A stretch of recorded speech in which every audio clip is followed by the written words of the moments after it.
Si tu veux améliorer ta prononciation en néerlandais, éviter certaines fautes d'orthographe et mieux comprendre une partie de la grammaire en une seule vidéo, alors reste ici parce qu'aujourd'hui on va plonger dans la différence entre les sons courts et les sons longs. Et je t'assure que ça peut débloquer pas mal de choses dans ton apprentissage de la langue. Si tu ne me connais pas encore, je m'appelle Sylvie et je suis là pour te réconcilier avec la langue néerlandaise, avec méthode, bienveillance et motivation, et surtout avec des accompagnements premium pensés pour ta réussite. Alors installe-toi confortablement et on va commencer cette troisième vidéo de ma chaîne YouTube. Je me rappelle la toute première fois que j'ai entendu parler des syllabes ouvertes, syllabes fermées, sons courts et sons longs. Je n'ai absolument rien compris à ce charabia et surtout je me suis demandé mais est-ce que c'est vraiment utile de connaître ça? C'est ce qu'on va voir dans cette vidéo. Alors commençons. Est-ce que c'est vraiment important de connaître ces différences? Oui et non. Non, parce que, un petit peu comme pour tout dans une langue, tu sais te débrouiller sans, ça va être un peu plus compliqué, mais si vraiment tu veux pas passer par là, tu peux éviter. Le problème, par contre, et c'est pour ça que je trouve que c'est quand même intéressant de connaître ces règles, c'est que ça peut poser des gros problèmes de compréhension et de communication dans tes échanges avec des néerlandophones. Prenons quelques exemples. D'un côté, on a de man, qui veut dire l'homme, alors que de l'autre, on a de man, qui veut dire la lune. Donc si dans une conversation, tu veux parler d'un homme, mais que tu le dis de man, on risque d'avoir un problème au niveau de la communication et il est probable qu'on ne te comprenne pas forcément. Alors évidemment, les deux idées sont tellement distinctes l'une de l'autre que avec le contexte, on va probablement comprendre qu'en fait tu voulais dire de man, mais si tu veux vraiment faciliter la compréhension et l'échange, autant prononcer directement le mot correctement. Un autre exemple, de bombe, la bombe, de baume, l'arbre. À nouveau, son court d'un côté, son long de l'autre. Troisième exemple, de vis, le poisson, et l'adjectif vis qui veut dire sale. Donc à nouveau, la seule différence entre ces mots que tu vois à l'écran, c'est la longueur du son. D'un côté, on prononce la voyelle assez rapidement, c'est un son court. De l'autre, par contre, le son est un petit peu plus long, c'est donc un son long. Donc, aujourd'hui, on va voir toutes ces règles de comment savoir si c'est un son court ou un son long. Parce que je te vois venir, tu vas me dire, Oui, mais Sylvie, c'est évident, quand la voyelle n'est écrite qu'une seule fois, c'est un son court, et quand la voyelle est écrite deux fois, c'est un son long. ce n'est pas tout à fait correct. On va en parler dans la vidéo. Mais avant ça, pour te faire un petit récapitulatif, pourquoi c'est important de connaître ces règles? Déjà, ça va te permettre d'améliorer ta prononciation et donc d'être beaucoup plus facilement compris. Ensuite, tu vas pouvoir éviter quelques malentendus assez gênants parce que si tu dis kijk naar de boom pour dire regarde l'arbre, les personnes autour de toi risquent vraiment de te regarder de travers. Ensuite, ça va renforcer ton orthographe, ce qui est très intéressant si tu dois très souvent parler en néerlandais par écrit. Ça va également t'aider à mieux comprendre la grammaire en néerlandais, puisque ces règles, elles sont utiles lorsque tu vas vouloir apprendre le présent, le passé composé, l'accord de l'adjectif, le pluriel, etc., etc. Et ensuite, comme pour tout, tu vas pouvoir gagner en confiance parce que tu sauras dès le début bien prononcer le mot. Et comme tu vas bien prononcer le mot, les conversations vont bien se passer, tu vas être plus facilement compris et donc tu vas avoir plus de confiance en toi pour continuer à pratiquer et ainsi à progresser. Donc, comme je te le disais un peu plus tôt, ce n'est pas parce qu'une voyelle en néerlandais n'est écrite qu'une seule fois que c'est automatiquement un son court. On va voir ça tout de suite. Et deuxième petite information intéressante, les sons courts et les sons longs, ça ne concerne que les voyelles, puisqu'une consonne, tu peux pas la prononcer plus longuement. Une consonne se prononce normalement. Par contre, une voyelle peut se prononcer de manière courte ou de manière longue. Les règles que l'on va voir là tout de suite, elles valent pour toutes les voyelles sauf le i. Le i, c'est la voyelle la plus simple. Pourquoi? Parce que si le i est écrit tout seul, c'est un son court, comme dans vis. Par contre, si le i est suivi d'un e, c'est un son long et donc ça devient vis. Donc c'est la seule voyelle pour laquelle la règle est très très simple. I son court, ie son long. Pour le reste, c'est parti. Pour comprendre la différence entre les sons courts et les sons longs, on doit d'abord comprendre la différence entre les syllabes ouvertes et les syllabes fermées. Je t'assure, la première étape est très facile à comprendre. Une syllabe est dite ouverte lorsqu'elle se termine par une voyelle et une syllabe est dite fermée lorsqu'elle se termine du coup par une consonne. Jusque-là, rien de compliqué, mais prenons déjà un exemple pour rendre ça un petit peu plus concret. Voici 4 mots en néerlandais. Werken qui veut dire travailler, opstaan qui veut dire se lever, mais attention, se lever quand tu sors du lit. Pas forcément se lever de sa chaise, ça va être un autre verbe. Donc bien se lever au matin quand tu sors du lit. Heten, attention à bien prononcer le H, qui veut dire s'appeler, et wonen qui veut dire habiter. Première étape, du coup, séparer ces différents mots en syllabes. Le premier mot, werken, on a 2 syllabes. Werken. La première termine par un R, c'est donc une consonne, c'est donc une syllabe fermée. La deuxième termine par un N qui est aussi une consonne, donc on a aussi une syllabe fermée. Hop, stan, 2 syllabes également. Hop qui termine par une consonne, on a donc une syllabe fermée. Et stan qui termine également par une consonne, donc on a à nouveau une syllabe fermée. Reten, cette fois 2 syllabes, mais la première termine par un E, donc on a une syllabe ouverte. La deuxième termine par un N, donc on a une syllabe fermée. Et pour terminer, wonen, 2 syllabes également. Wo qui termine par une voyelle, c'est donc une syllabe ouverte. Et nen qui termine par une consonne, c'est donc une syllabe fermée. Je pense que jusque-là, c'est pas encore trop compliqué. Si tu connais tes voyelles et tes consonnes, tu n'auras pas trop de soucis à distinguer les syllabes ouvertes des syllabes fermées. Attention, j'ai pas pris d'exemple ainsi pour le moment, mais si jamais tu as 2 consonnes identiques dans un mot en néerlandais, la syllabe vient se séparer entre ces 2 consonnes. Par exemple, wennen. Maintenant que tu as bien compris cette première étape, on va passer à la seconde, où on va cette fois parler enfin de ces fameux sons courts et ces sons longs.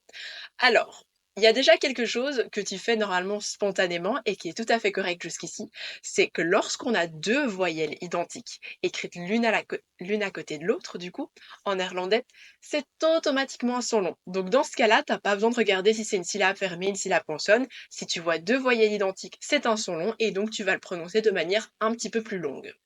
Dans les 4 verbes précédents, il y a donc un cas ultra facile. Dans le troisième verbe, opstaan, on a 2 A, donc on sait que c'est automatiquement un son long. Maintenant, c'est un tout petit peu plus complexe dans le cas où la voyelle est écrite qu'une seule fois, puisque comme je te l'ai dit, ce n'est pas parce qu'une voyelle est écrite qu'une seule fois que c'est automatiquement un son court. Non, non, non.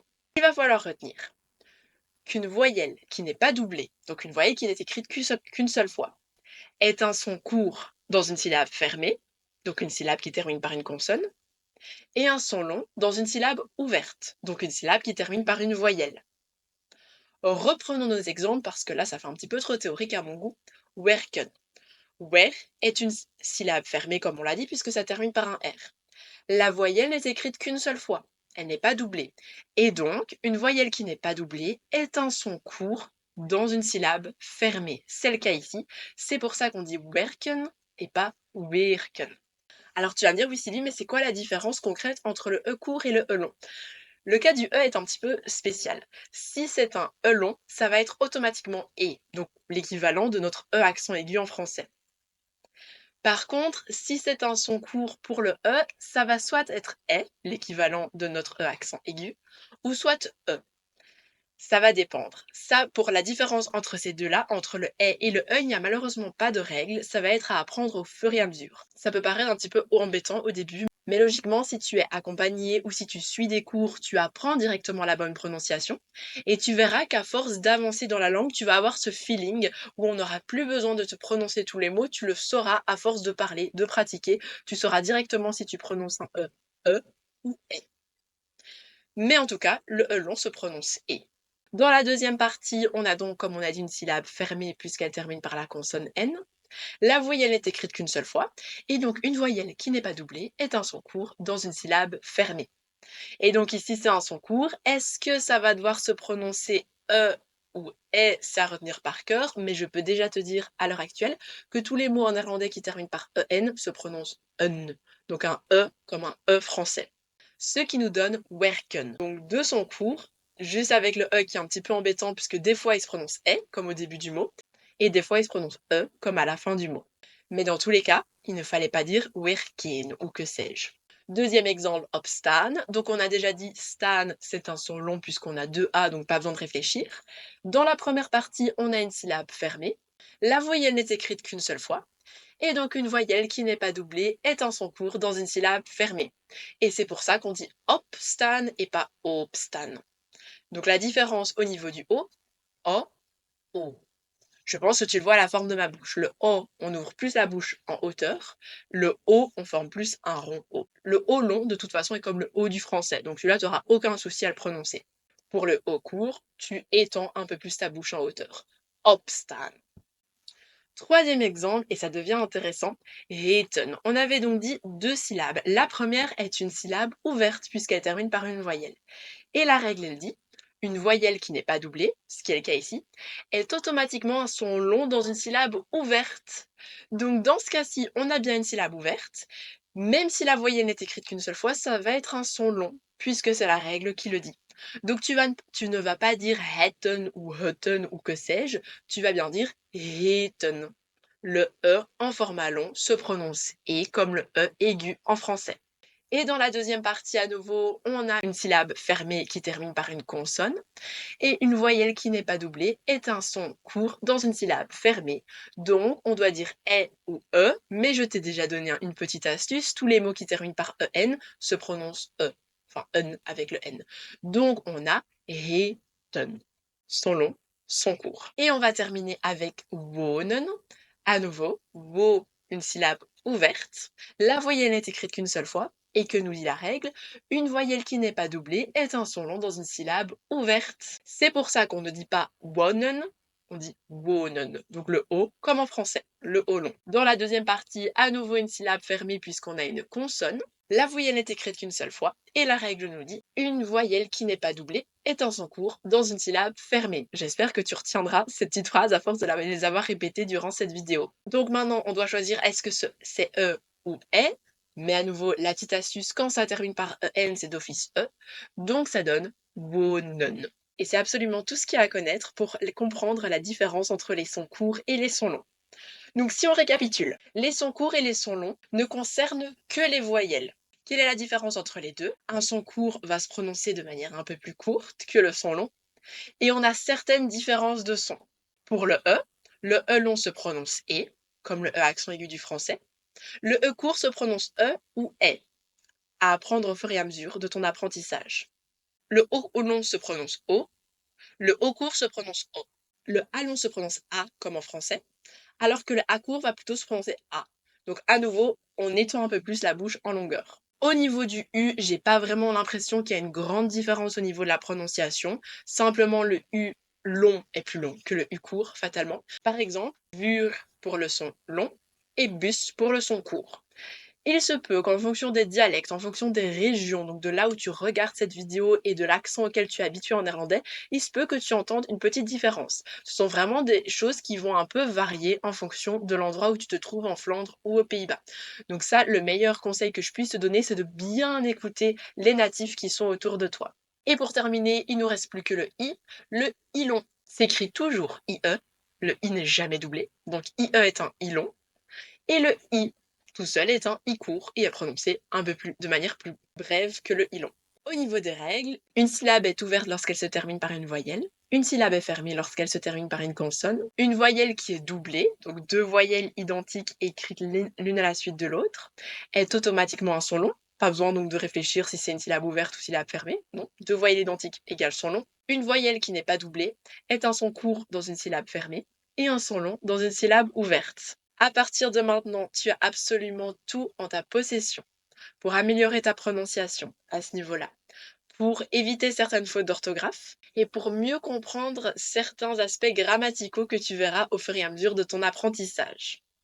Il est tout à fait possible qu'à la fin de cette vidéo, tu ne comprennes pas encore tout à fait pourquoi ces règles sont importantes et c'est tout à fait ok. Garde-les simplement dans un coin de ta mémoire et tu verras qu'en avançant dans ton apprentissage, elles te seront très utiles. Fais-moi confiance. Pour être sûr que tu as bien compris cette vidéo, n'hésite pas à compléter le petit exercice que je t'ai mis dans la légende. Si cette vidéo t'est utile, n'hésite pas à laisser un pouce et évidemment, n'hésite pas à t'abonner si tu veux continuer à booster ton néerlandais avec moi. Tot snel bij Cozy Glot.